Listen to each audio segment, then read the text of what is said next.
Okay. So looking at this, like mental gremlins is the term I landed on, but if we have something better, I'm totally cool with something else. But the idea being these are your gut instincts, as well as kind of them. Welcome back to another episode of Kendall vs. Kendall, presented by JensonUSA.com. This is where we explore the world of bikes and beyond. For our first-time listeners, my name is Jeff Kendallweed. I'm a professional mountain biker. I spent 10 years working on the supplier side of the industry. And as always, my co-host is Jenson USA's very own Seth Kendall, mechanic and marketer who just moved back to the Pacific Northwest. How's it going, Seth? Man, it's going pretty good. Things have been hectic, but we're really excited to be back in the Pacific Northwest, back to my hometown, and enjoying the beautiful area out here. You know, like, I've really been enjoying this podcast because, one, you know, you're one of my personal riding heroes, and so it's a great thing to kind of get to know you over the internet, in a sense. And I've been thinking about this a little bit. I was like, it'd be kind of cool to let our customers and listeners join in on getting to know who we are a little bit. And so I thought we'd just kind of open up things a little bit with talking about what jiggling our liver is the term I always use. So, you know, the thing that's got you excited or happy in life. So, you know, what's going on with you the last few weeks? Man, I'm trying to get better from this broken shoulder. So I've been trail running a ton, not going super fast. I'm doing like 10.5-minute miles on these runs, but they're on like actual single track, so it's not too bad. Nice. And then I got my motorcycle going again after I had some downtime with the shoulder, so I put a dual sport kit on it, got it all street legal, have a license plate on it. Yeah. So I've been riding around on that thing a little bit, and I'm stoked to be doing more motoing this fall and the end of the summer here with my shoulder working again. I've got back on the bike a couple weeks ago, and I'm riding this hilarious little Mojo 3. I'm very out of control and having a ton of fun. That video was super cool, and it was cool to see kind of how that how you translated between the bikes in your recovery and stuff. So definitely a cool focus there. Thanks. How about you? What have you been up to besides moving across the country? Yeah, so that's the main thing, right? That's definitely caused me to ride less bikes. Sadly, if you look at my Strava over the last, almost 8 weeks now, I have only a handful of rides under my belt. But I did get my Ibis Ritmo finally, and I got it out for one ride before taking off on another trip to go record a bunch of videos for Jenson. And man, that bike rips. Like, I literally could not say it better. It is so insanely good. Still have to dial in the suspension a bit, but other than that, that thing's great. But beyond that, honestly, it's just about exploring our new area. Hood River and the Pacific Northwest just has like a ton of good food and beer and wine and all that kind of stuff, and I love all that. And so I've actually been finding kind of a new appreciation for IPAs, and I say that really hesitantly because I don't love hops, but there's a bunch of beer up here that's really evenly balanced, so low on the IBU rating and everything. And so I've kind of been, you know, dabbling in a new style of beer that I'm not usually a huge fan of. So it's kind of cool to step out of my comfort zone a little bit. Right on. I mean, I can't stand gnarly IPAs in the summertime, but in the wintertime, getting home from a cold, wet ride, then I can get into one of those. And right now, I'm more into the kombucha. Fair enough. I'm really digging on sours these days, and I know that's a really polarizing beer of sorts. But man, with the different cherries and stuff around this area, people are bringing out some amazing sours. That's right. Hood River's got a massive cherry growing scene. I kind of forgot about that. Yeah, it's pretty cool. So I've actually got a local buddy here who's a dentist, but a hell of a brewer as well. And he's got a beer fridge with 3 taps on it, and one of them is a sour with cherries that he did that's just absolutely fantastic. So we tap into that pretty regularly. Oh, nice. Oh, I need to get down there and visit you in Hood River. We can do a tour. We can ride Post Canyon. Maybe I'll ride my moto in Post Canyon as well. Yeah. But let's get rolling on our latest topic, mental gremlins. What are we talking about when we say the term mental gremlin? Yeah, man, mental gremlins are something that are both good and bad. It's kind of like the old movie Gremlins, right? There's that sweet little one, but then there's the other ones that turn all psychotic. That's kind of the same thing here, right? It's not always bad, but it's not always good. And here's what they are. It's basically that inner voice inside your gut or in your brain that tells you, no, don't go. You don't want to do this. It's too risky. And there are going to be times where you need to listen to that, and there's going to be times when you need to kind of push past those. So we kind of wanted to look into that today and see, you know, when do you need to push past these mental gremlins, and when do you need to listen to them and say, you know, not today, or I'll come back to that, or maybe I need to session this line in a different way. And so we really wanted to kind of discuss how to deal with mental gremlins and do that kind of thing.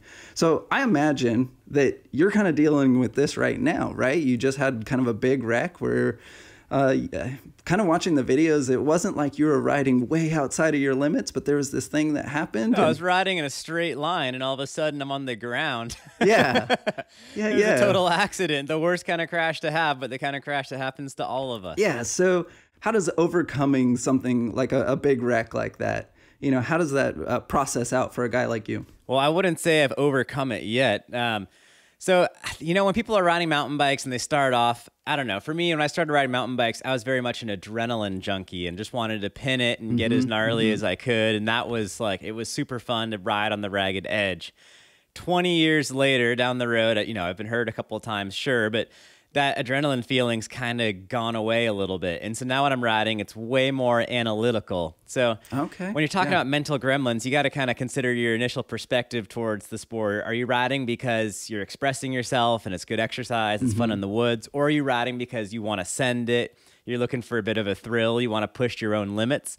So you've got to kind of look at mental gremlins within either of those. There's more context than just those two for mountain biking, but those are two major ones that I have seen with folks, you know, in our roughish age group, and at least where I've been riding over the years. I know some people ride more for the community, which is fine and all that, but then they'd probably have a very different aspect or context on mental gremlins. But yeah, for me, I've been thinking about how much it would suck to crash to my left side and about how I should maybe settle down a little bit until I have my strength back. Yeah, and I totally feel you on that. You know, we've talked about, I wrecked earlier this year, shoulder injury as well. And I actually never hit that jump in the same way again. You could roll it into this kind of sketchy little log thing. And I found myself just going, you know what?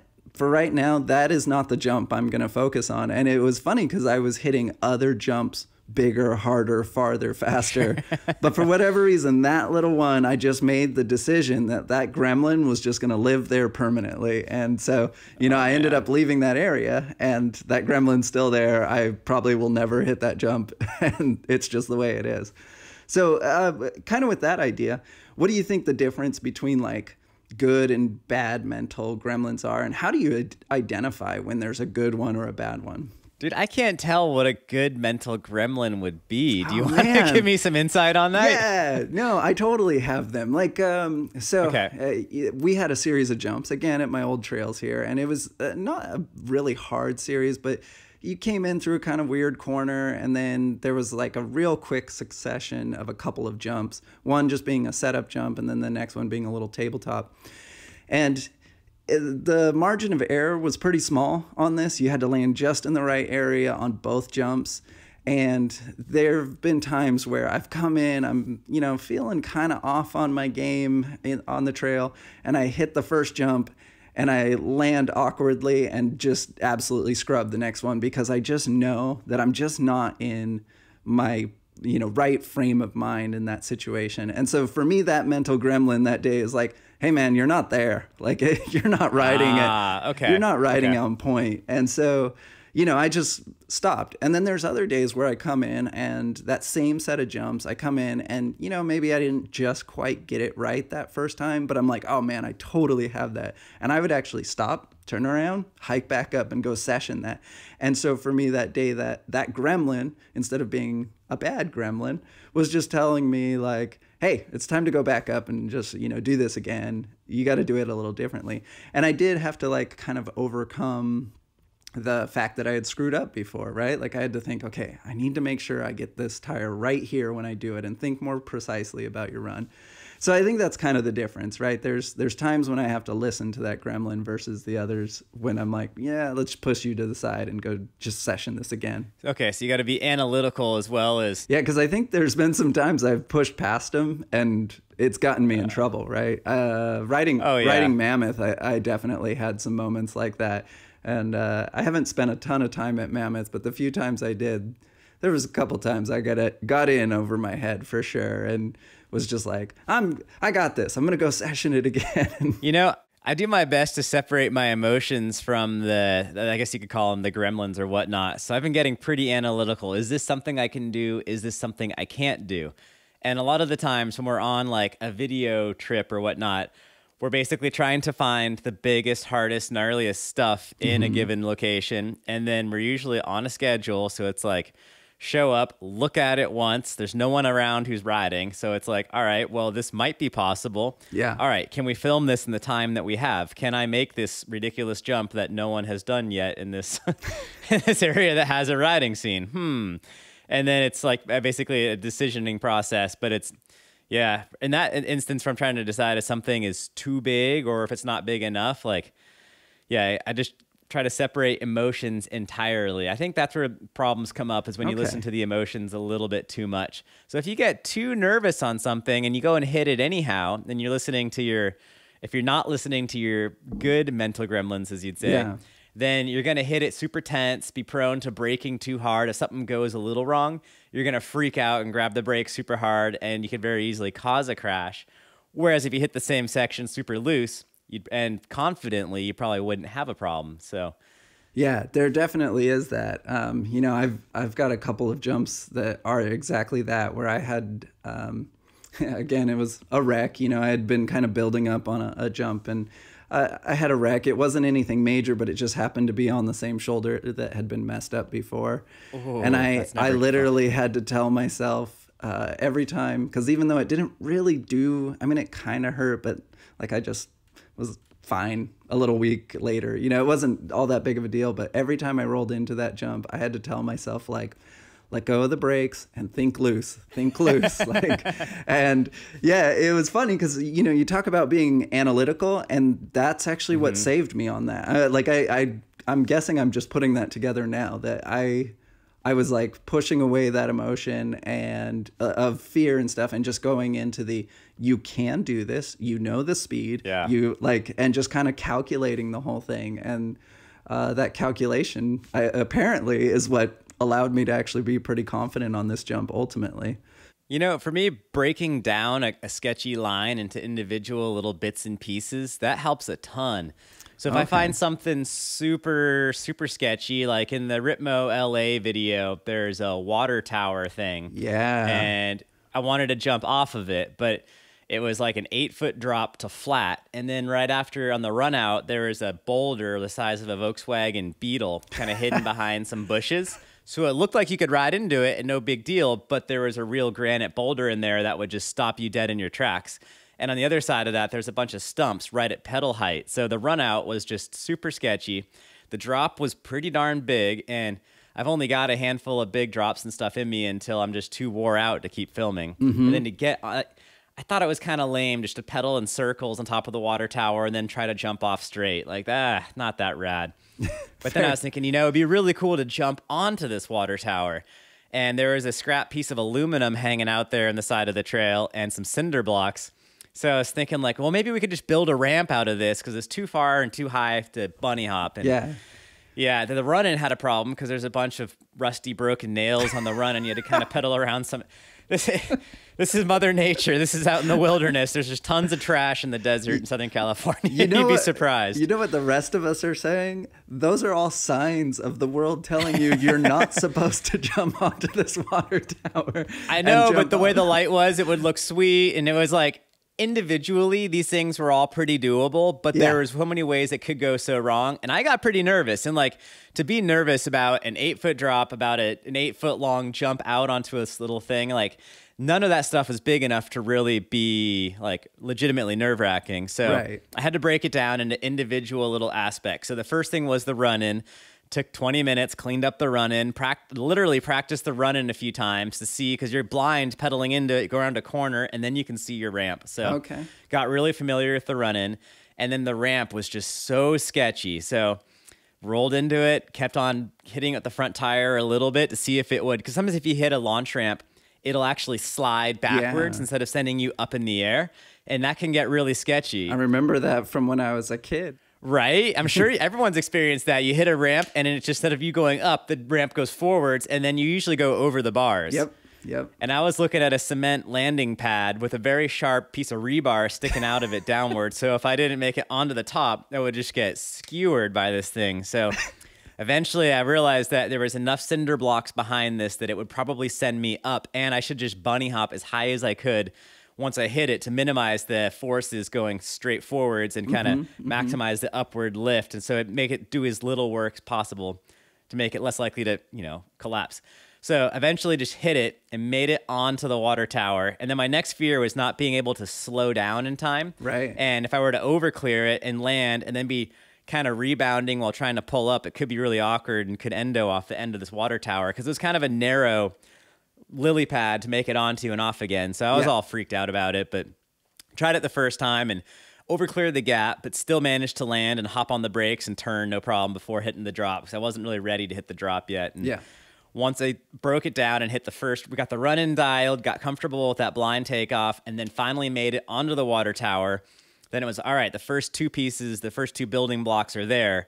The third one should totally be okay now that I've got confidence on these first two. And then went for it, and I think I did it twice that day just to be sure we got enough shots and angles. But yeah, just breaking it down in individual bite-sized pieces. I do that for almost every video we shoot. There's something that has to get broken down into a bunch of different things. A little pedal kick gap in the Mexico video, same thing. It's like 4 different moves that we practiced individually, and then stringing it together is really easy once you know you can do every little aspect. So your jump sequence in a row, if you do them one at a time and get comfortable with each one, and you don't have to think about the whole thing as this overwhelming obstacle, but you can think about it as whatever, 3, 4, I forget how many jumps it was, but you think about each jump individually, then all of a sudden it becomes more tangible that it's just these 3 pieces, and then you've built your stunt. Yeah. And I think that brings us to this idea of sessioning, right? Like one of the things that's helped me a lot is, going to a smaller jump park or like a skate park or something, and just repeating a line over and over and over and over. And then I started applying this, to mountain biking as well, where I would just, stay at one spot for, 30 minutes, an hour, 2 hours, whatever it took to just kind of get that familiarity built into my muscle memory as well as into my mental game, right? Like I knew exactly, I was like, put your tire right here, pop at this point, like, suck up here, drop in there. Like it was all just like calculated and worked out. And it's funny because I don't think I've ever actually thought about it as like analytical. I was always just like, no, I just have to like dial this in, but I wasn't thinking about it as like, hey, I'm breaking this down into its part. So thanks for helping me realize that that's what I was doing.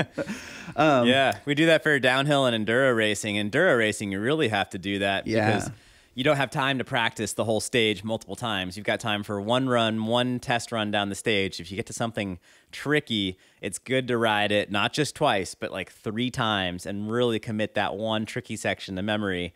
And then you've got to remember the whole section, the whole trail, and where that section is within, and not forget about how you're pacing to get there. But that idea of sessioning it, that one tricky section, it helps a ton. And then you only need one practice run rather than wasting all your practice time on one trail. So. Yeah.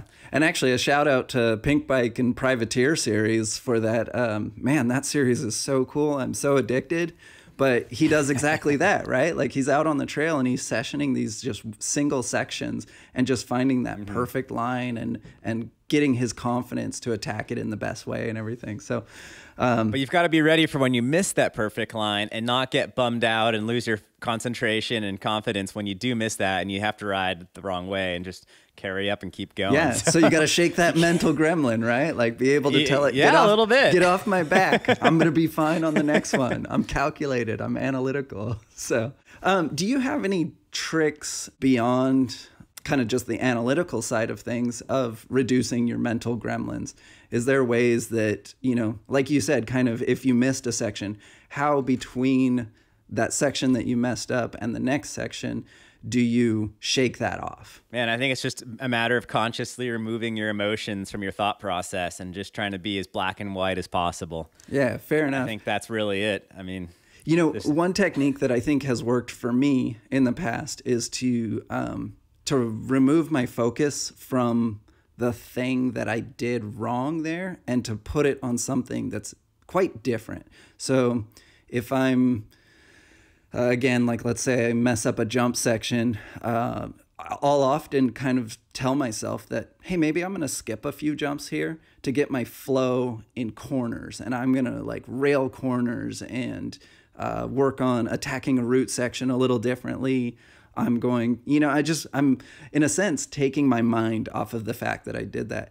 And then when I come back to, you know, another series of jumps or something that's, you know, techier and harder, I'm no longer concentrating on the fact that I made that mistake back there.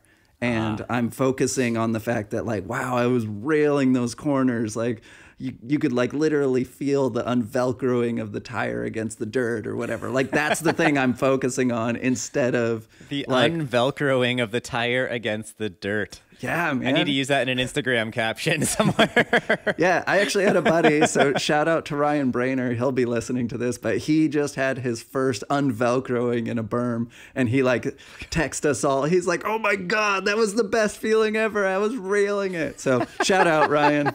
So congrats on that. Nice. So yeah, I think that's one of the big ones that I use for mental gremlins. Because it's really easy to get caught in my head. And so it's just nice to distract myself with something else. And then I come back to those jumps or whatever, and all of a sudden I have the flow of other features to allow me to relax and to, you know, be a little looser and more comfortable in those jumps. So, man, one of the hardest gremlins to get over is when you show up at a new spot, like either it's jumps or it's the side of a race course, and you see other people shredding so hard, right? And then all of a sudden your confidence goes out the window. It's like, look what he just did, and I'm supposed to jump that? No way. Yeah, no, absolutely. I totally understand that. I had a similar thing the other day, riding Post Canyon in Hood River, kind of for the first times here. Like I've only been out a handful of times, and I was brand new out on the Ripmo for the first ride, and found a trail that has a series of tabletops on it that I hadn't seen until then. I'd ridden several times there, but just hadn't seen this trail. And so I was like, you know what? It's all tabletops. I'm going to go in there. I'm going to like start feeling out this suspension and stuff. So I had already set the precedent really low that like I was not sending these jumps. I was literally like probably going to like table hop most of them and just kind of feel out the suspension and stuff. And this guy goes down in front of me, and like he's doing pretty good. He's like sending them nicely, you know, not huge, but like real comfortable. And I let him go first, and I gave him a good amount of space. And then I was like, okay, cool. I'm in my like chill space. And I start going down, and all of a sudden I realize that at the end of the jumps, he's turned around and is watching me. And so all of a sudden I'm stiff, I'm like rigid, I'm uncomfortable, I'm scrubbing way too hard. Like, yeah, it was terrible, and I had no good excuse, but it was just that funny thing that there is a peer pressure that exists out there, right? Like whether it be that they're riding at a high level or they're watching you or whatever it is. And yeah, man, it's hard to shake that. So do you have tricks for us there? Anything we can learn? I do, actually. Yes, well, I need it. I get this a lot when I show up at BMX jumps, like really gnarly BMX dirt jumps. Okay. And it's just like, all right, I'm supposed to be jumping these. These guys are 15, 20 feet high in the air. Holy cow. Yeah. So I do two things. One, I just start cheering people on. Okay. And just get them extra pumped to shred extra hard. And then I'll just start talking to people and just chatting a little bit, break the ice, see what's going on. And that helps a ton with getting relaxed and realizing what's going on. And oftentimes, once you've cheered someone else on, they're way more likely to cheer you on. And then that'll help you a ton get through it. And oftentimes, we don't give ourselves enough credit in that situation, that we'll see someone shredding and just assume it's way sicker than anything we could ever do. Yeah. But in reality, it's very similar. Yeah. And it's you don't get to see yourself from that third person point of view, so you don't realize that you're riding just like that as well. So once you get that same person who you just got intimidated by to cheer you on, it totally 180s your mental gremlins there, which can kind of sometimes get you into trouble. But I don't know. I think at that point, you're so confident you'll end up being fine, whatever happens. I don't know. Yeah, and I think there's also something to just realizing that people don't care, right? Like, I've been to. We just got a new Velo Solutions pump track in Hood River. I helped dig and build on it a little bit, so super stoked. It's really close to my house. And like, I was standing there right as they opened it for people to ride on. And there was this guy, Steve, that was just shredding this thing. I mean, like, tires were like just about burping off the rim through corners. And then he was jumping on a skateboard and like flying through this thing. Like, just, literally everyone was just like, what? And then like I ended up talking to this guy, and like, he's just super cool, just really nice. And like, I immediately went from like kind of being intimidated by him in that he was so good at riding. I mean, just so fast and manualing everything, whatever. To all of a sudden I was just like, no, this guy doesn't care how good I am. Like, he just is a nice guy, and he's stoked to have people out riding bikes. And like, I think that's most people out there. That's most riders. And, you know, I don't have to perform at their level for them to have stoke for me and to want me riding there and everything. And so I think there is something to that, right? You engage with people to disengage that gremlin that's on there. So I think this brings us to another concept too, is there are people who approach a feature with a mental gremlin.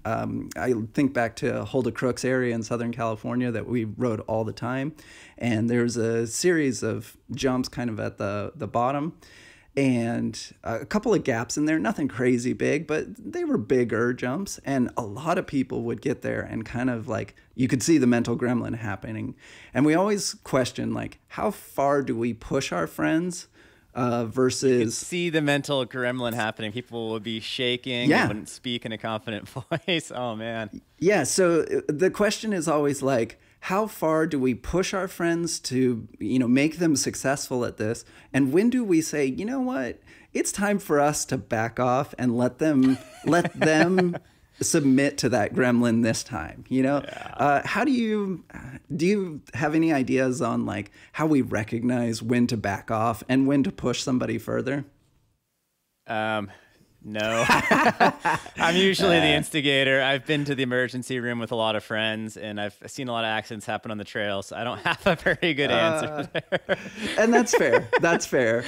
You know, my thing, I've always just told my friends, I'm like, hey, I'm willing to push you. I'm willing to, you know, teach you through this and to even tow you in on the line. Like, I'm willing to do all that, because towing in is like seriously one of my best ways to learn a jump.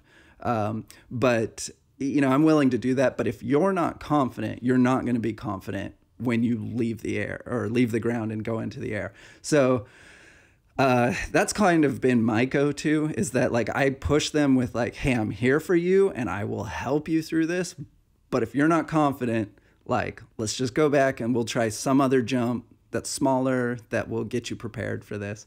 So that's generally my go-to, because I don't want to be in the ER with my friends as much as possible. Like, I don't want to either, but people often, I mean, I don't know, like, we're going to go riding and like, all right, well, let's go. Let's ride as fast as we can. Let's shred. Like, well, normally I'm riding with folks at a pretty high level, and I just assume like most folks know their own limits. So I try not, I kind of think of it as babysitting a little bit. And I don't know, if someone tells me that I shouldn't do something, chances are I'm going to go and do exactly that in a matter of seconds. So I don't know. That came from the BMX world, where kids are all very likely to just send it huge. And if I try to tell anyone not to do something, it's not going to go over so well. So maybe I give people too much credit for their own abilities or whatnot, their own recognizing of their own shortcomings. I don't know. Yeah. And I think that's totally relevant, you know, like, and let's be honest, that explains the probably difference of level of riding between you and I. I'm a competent rider. I like to jump. I like to do things, but nobody's filming videos of me. Like, that's just not happening. And that's okay, you know? So has there ever been a jump that you needed somebody else to show you, like how the line went, or had to tow you in? Great question. Yeah, I've definitely benefited from other folks showing me through things. I think back when I was like 13, 14, hitting the BMX dirt jumps, good old, oh Oh man, Norcups down in San Jose, California. Okay, yeah. Ryan Nyquist, Chad Kagi, Joey Garcia, Matt Martistich would all ride there on a daily basis, just really big X Games sized jumps. Jeez. And I'm just this tiny little kid, and I would just stare him down, and I'd follow my friend through part of them, but he was afraid to hit all of them. So then I'd have to wait for someone who was really, really legit to show up, and then I would follow them through, and that would help a ton. Just seeing that they're possible with the speed that I could get. Because sometimes you think like, well, I could jump these, but then I'm sure everyone else is going faster when they land this jump than I'm going. And then you start to doubt yourself. But then when you can follow someone through and get towed through, and you see that the speed is really the same, it's just a confidence issue. That I think it definitely does help for sure. Yeah, man. For me, there was a series of jumps that actually another friend towed me in on, and she is just an absolute champ. Unfortunately, she is leaving our area and heading back to New York, which should be super rad riding. I mean, all gnarly out there. But yeah, it was great to like watch her speed and to watch her line. And I literally, I'm feet behind her, and I just mimicked her body style and everything, because I was just like, all right, she knows this. I've watched her clear it like 10 times. Like if I just do what she does, I'm going to make it. So towing in is a great thing. So I think that kind of brings us up to kind of the final piece of all of this, which is, you have this recent injury and stuff. And one of the things that's kind of cool to watch is in your latest video, you reference riding your mojo specifically because of your injury and, the geometry and stuff. And we haven't really focused on gear in this episode, but is there things like that allow you to overcome gremlins that are, it's geometry oriented or gear oriented? I think that's a great topic. One of the oldest tricks in the book is if you want to get better at riding down hills, it's to ride a downhill bike. And it's because it will significantly help you overcome your mental gremlins, because that bike's going to be so slack, so long traveled, so confident, so stable that all of a sudden you're riding trails 30% faster than you ever thought possible. Then when you get back on your own bike and you've seen what's possible, all of a sudden your confidence level on your own bike is quite a bit higher, because you're realizing, you know what, you could definitely go faster through all of this. And I do that same thing with my motorcycle, going downhill on that thing, like banging through the gears, getting into the power band. It's like, whoa, I'm going really fast right now, way faster than a bicycle. And then on the bicycle, I'm heading down it. I'm like, I think there's room to pick it up a little bit. So yeah, I think that's definitely a way to get past some of these gremlins. What do you think, Seth? Yeah, absolutely. We actually saw this in real time with a buddy. I had sold him a hardtail. He was just getting into mountain biking. He had never really done it. And so I sold him this hardtail, and he charged that thing pretty hard. But when it came to kind of the techier, gnarlier stuff and jumping, there was always this kind of timidness. And he was like, yeah, man, I'm not meeting the limits of this bike. I'm not meeting the limits of this bike. And then when my Mojo 3 came up for sale, he bought that, and I pushed him really hard on buying it too. I was like, dude, you got to buy this. You got to buy this. He's like, man, I don't need all that suspension. I don't need... Used car salesman Seth comes out. Yeah, right? He's like, I don't need that. I'm not even riding at that level. Like, that bike's way beyond me, blah, blah, blah. And I was like, dude, you need to buy this, and you need to just understand that this is going to make you a better rider, or it's going to give you the opportunity, I should say. And like, I swear, within a month, he went from being like a pretty decent rider to like a full-on shredder, and like hitting jumps bigger than I'd ever seen him jump. He's like railing turns harder. He's doing all this stuff. And like, still, if he were to jump back on a hardtail, he'd be railing it. But it really was that bike allows him to kind of get a little wild, right? Like a little more stupid on things, and it can save you. And that way you can build that confidence safely. And so it's really cool to see that in real time, because, over my career, I've kind of, I think I've morphed really slowly or evolved really slowly. So I never felt that personally with me. Like it just kind of feels like this long journey of like getting slowly better. But with him, I mean, it was like almost overnight just how much better he started riding after getting on a bike that was really capable. once it opened his eyes to what was possible and what could be had right there, what's completely doable with the right setup. Yeah, I mean, it's kind of bonkers because we built this 16-foot creek gap that was super fun, but pretty sketchy. Like it had this weird little log thing across it and whatever. And he went from like hardly jumping to, man, I don't think it was even 6 months later, he like hits the 16-foot creek gap. And you're just like, dude, you understand, like that's next level. You've been riding for 2 years and you went from like barely riding your hardtail full potential to like hucking this thing. So, right. Yeah. Anyways, I'll do a shout out to Jake. Hey, Jake, you'll be listening to this. So nice. Anyways, nice. But yeah, how has that mojo played out in your recovery? I know you mentioned it a little in your video, but maybe our listeners haven't caught that one, although you should. So I was riding the Ripmo for a little bit, and it was okay. I could totally ride. Not like I couldn't ride very fast, but I could ride around. It was kind of hard to get it off the ground. It was kind of hard to just even do a wheelie. It's a 29er, has a 160 travel fork. It's got a pretty long wheelbase. It's a pretty big bike. When I was healthy, it felt like a tiny little bike compared to my HD4. So I thought it would be fine, whatever. Didn't think much about it, rode it, and I figured, I'm still pretty hurt. This bone, all these muscles haven't recovered yet. Yeah. And then the Mojo 3, I was excited to get it back up and rideable, and I just had an idea that 36 fork would make that bike way cooler. And it did. But then it blew me away. Yeah.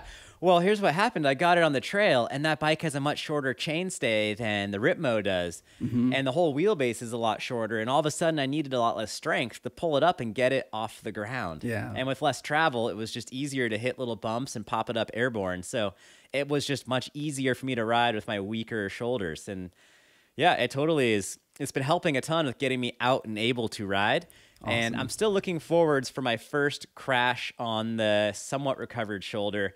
I desperately need to spend more time in the gym. I've been so busy with all the work stuff. But yeah, coming back from an injury, one of my favorite moments, and it happens to everyone, I think, is when you realize that, yes, you can crash again. Oh, my gosh, so yes. Starting the last couple of days, I've been kind of getting to that point where I feel like I probably could withstand a crash and I wouldn't just re-break it all of a sudden. But there's that initial time period after your injury where you're like, I'm fragile, I'm broken, I cannot hit the ground right now. But then you start riding, getting back into things timid and tentatively, but you get to a point where you realize, oh my goodness, you have like a little tip over, or you smack a tree or something, but something happens and you realize it should have hurt way more than it did. And then you're like, you know what? I can crash again. Yeah. And that's a huge boost of confidence. I'm waiting for that to happen again with the shoulder, but yeah, I'm looking forward to that. Yeah, man, I had that same experience with my shoulder. Granted, my injury wasn't quite as intense, but it's been kind of a weakness for most of this last year. And yeah, there was just kind of this click over moment where all of a sudden I was like, oh no, I can pull up hard. I can, like you said, take a wreck, because I did, and it didn't hurt all that much. And I was like, oh, okay, yeah, I'm good. Let's push this. So yeah, man, I think that tip over is really crucial and stuff. So, as I get older, that recovery time is getting longer. But yeah, right. Like I wish for my days of teens and 20s, but at the same time, like I'm learning to really enjoy some other aspects of riding as well. And, it's pretty good. So, well, with that being said, I think that kind of wraps up this whole idea of mental gremlins. And hopefully this helps some of you out there to, know when to listen to them, know when to push them away, know how to push them away in a meaningful way that allows you to analytically think of this and to sections and to become better riders because of it. But at the same time, ride within your capacity and know when to back off and say, hey, not today, maybe tomorrow. So hopefully this helps. It helped me. I'm probably going to go ride this evening and put some of this to use. So we'll try that out. Right on, Seth. Well, thanks everyone for spending some time with us today. If you liked this episode, be sure to subscribe and check out our previous episodes on iTunes, SoundCloud, or Google Play. If you have a topic that you'd like us to discuss, definitely shoot us an email at podcast@jensonusa.com. And be sure to follow Jenson USA's Instagram and Facebook pages for other podcast updates. Awesome. And if you're looking for more entertainment for your ears, make sure you check out Jeff's very own podcast series at www.jeffkendallweed.com. That's all one word. You can also find him on Instagram and YouTube, where he drops new content weekly. You'll find tech knowledge, unbelievable writing, and heaps of infectious stoke. So make sure you check out his pages. Now, we bid you adieu, and remember, keep pedaling. Cool. I think that works. Yeah, man.